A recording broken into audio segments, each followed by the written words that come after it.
playing out there because it was loud tonight, Bruno. But 3-0 away from home. When you thought about this game tonight, was that scoreline sort of ever on the radar? No, you can never predict a scoreline like that. Obviously, a very tough team, as you said. The atmosphere was unbelievable, crazy. Never thought. I knew that they were very passionate by the club and everything, but never thought it was like this. It was very good, but I love these atmospheres. I love to play in these kind of stadiums. It's very good, and obviously, as you said, the result for us is unbelievable. We could in the first half get that result, and then in the second half control the game, which I think we should push a little bit more into that second half, be a little bit quick on the ball to go forward, but we control the game, and that is good. Your manager said to Becky earlier in the interview that he felt in the first 20 minutes a few nerves in the team. You as the leader and captain in this team, do you take responsibility in those moments, and how do you kind of calm the nerves of your teammates? I do think we were expecting that. You know, we knew that. We've been saying that all week, that the time that the 3-4 days that we had to prepare the game, we said that, and even before the game, guys, the atmosphere is going to be bouncing. The guys are going to come to press us. They're going to try in the first 15-20 minutes. We just have to try to play on the ball to calm them down. When the ball goes out, we go a little bit slow, just like make the game a little bit slower for us in the first 15 minutes, and then it will come to us. Obviously, then we get the goal, we get the penalty, red card, and from there on we could score the third goal so quick. Then was brilliant to and just stay on the ball, and knew that they won't press as much as we preferred, because I think if they press we could play through them, and as I said, we were a little bit slow on the ball, just like waiting for them to step up, but they wanted to keep this result like this to try to come back in the next game, and we need to be very aware of that. Bruno, you've got ice in your veins. You are the calmest man under pressure in any moment, it would seem. I know Reece done the maths on this one more than me, haven't you, with the number of sort of goals and involvements that Bruno has. 37, I think. I know you must know. 37 goal involvements this season. Like, it's crazy. You're on the route to like 20 and 20 almost. 19. I knew I was goals. around the 30s.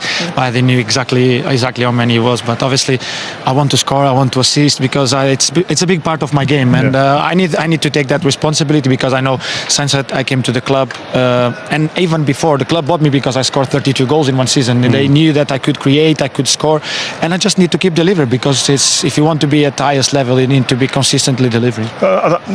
Not everyone has the broad shoulders to take that responsibility on. Is that something you've always had as a kid growing up, or is that something you've developed and grown into here at Man United? I know you scored goals when you were at Sporting, but as a leader? No, obviously you need to grow. You need to understand where you are, the place you play for, the club you play for, and everything gets bigger. Obviously Sporting is a massive club, but United is a global club. You know, like it's unbelievable the attention we get, the pressure we get, and everything. But it's football. It's what we love to do. To be honest, obviously I feel the pressure, even every penalty. I'm jealous. I feel the pressure, and I think to myself. How much banter is there in the dressing room right now towards Harry Maguire being on the right wing there? No. Harry-dinho is what he's currently being called all over social media. Crazy. I said that straight away. What a winker! I don't think he even thought that he had that in his locker. No one was expecting that. I think even the opposition was not expecting that to come. Obviously, we're very happy. Harry is a much more confident man now. You know, like things are coming through, and when he's playing, when you get the games, he's also getting goals. He's defending very well. His position is becoming more and more strong. He's a very good leader, so it's a good thing for him, and we hope it just keeps improving, because at this club you need to keep improving all the time. You can't just stop. So we'll be seeing you here in a few weeks, yeah? I hope so. That's the Finish goal. your job. That's the goal, and that's what I said. We want our fans to travel twice to Bilbao, and ourselves too. Good. All right. Look forward to it. People are shouting in the stands here, aren't they? The ones that are still here. But Bruno, we're going to let you. Thanks so much. Appreciate it. Very much. Take care. Well done, man. Ruben, congratulations. What pleased you most about tonight? I think the result is really good, but we have to understand the result also. At the same time, we struggle a lot in the beginning, and then the goal from Casemiro and the send-off changed the game.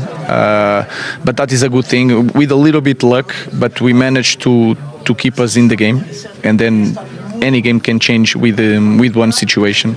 I think we had opportunities to score one more. This is not done.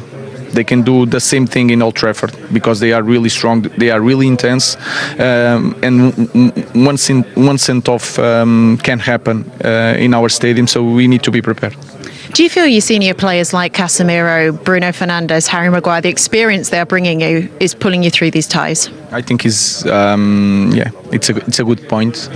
You can feel it that, especially in the beginning, even players like Ugarte with a lot of experience, he was a little bit nervous. Patrick is a little bit nervous. So he's a semi-final. Of course, it's not Champions League, but it's European competition. So these kind of players like Casemiro, Harry, Bruno Fernandes help a lot. It's going to get mentioned too, so I might as well start. Harry Maguire tonight on the right wing, providing wherever you put him at the minute, he provides you a solution. Yeah, he's a good winger. Sometimes there are moments in our life, and Harry had difficult moments, and everything he did was I don't want to say wrong, but is that word wrong? And now everything he does is good for the team, so he has to enjoy. Look, I know you just said this is not done, so is that the mentality that you have to take whilst still being confident of being 3-0 up? Of course, we need to. Of course, we are in the advantage. We have our fans, but again, this could change. Anything can happen in one game. Of course, we are confident, but we need to be really careful with our players against Brentford, because you can feel it. Mazraoui is dead. Patrick is tired, so we have to manage the players. Ruben, thank you. It's normal. Great to hear from Ruben Amorim there. Look, he's being cautious, saying that anything in football can happen. The same thing that happened tonight can happen next week at Old Trafford, but the other way round. But surely, Paul, barring some kind of disaster next week, Manchester United will be back there in 3 weeks' time for the final. Look, yeah, they should be, and you'd be very confident of that happening. I think he spoke well there. He said he was really happy with the result, but he understands the result as well. They had a couple of great chances at 0-0. The sending off obviously was a big factor in the game, but going to a place like Bilbao, we all said before the game how tough that place is to go, and they struggled first 20 minutes. It was difficult for them. He said Ugarte gave the ball away a couple of times, Dorgu the same as well. But you just think at 3-0 it should be over, but it's United these days. We don't really know what we're going to get, and they have been beaten at home 3-0 by a couple of teams this year, I think. So, look, you always go into it saying it's not over, but really, us from here watching, it should be over, and I think it is. How sure is that result for you, Karen? I just want them to get through the first 20 minutes next week. Once they get through that, then I'll be happy. Because, like you said, Paul, the first 20 minutes of today's game, they have some quality. But I thought the experience, it was a classy performance from Manchester United's day. But you have to have the manager's mentality of it is only half time, because if you go in there a bit too arrogant, a bit too cocky at times, you can get found out. And these are the early chances that they'll have to be mindful of. But fingers crossed in front of Old Trafford. Fingers crossed some players are rested. You'd think they can ride this storm again like they have done today. But there's certainly threats. Yeah, look, these are two great chances. You'd expect Williams to score there, and even the second one as well. I'm not sure what Euros do. Euros has to get out much quicker to Williams, and the lad should probably score here again. I know people may give Lindelof a little bit of credit for clearing off the line, but he does go straight to him. He's got a big area to aim at, and it should have been two. But look at Old Trafford. We saw what we saw 2 weeks ago, wasn't it? So you'd expect them to have enough to handle that first 20 minutes, as Karen said. You guys are being cautious-ish. Here's a line of confidence for any Manchester United fans that just need a little bit more. 133 teams have scored 3 or more goals in the first leg of a game, and all 133 have gone on to qualify. That'll do. It's done. Let's go back over the Manchester United goals then, because they all came in the first half. Man United weathered the storm, but then Casemiro with this opener. And we heard from Harry Maguire there, Harry Dino, playing on the right wing in the build-up to this, Paul.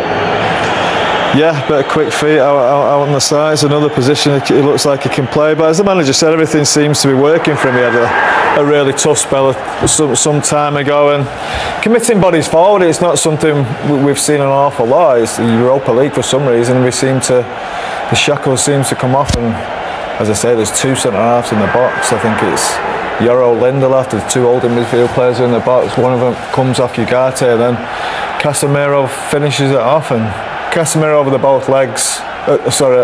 In the Europa League, especially the last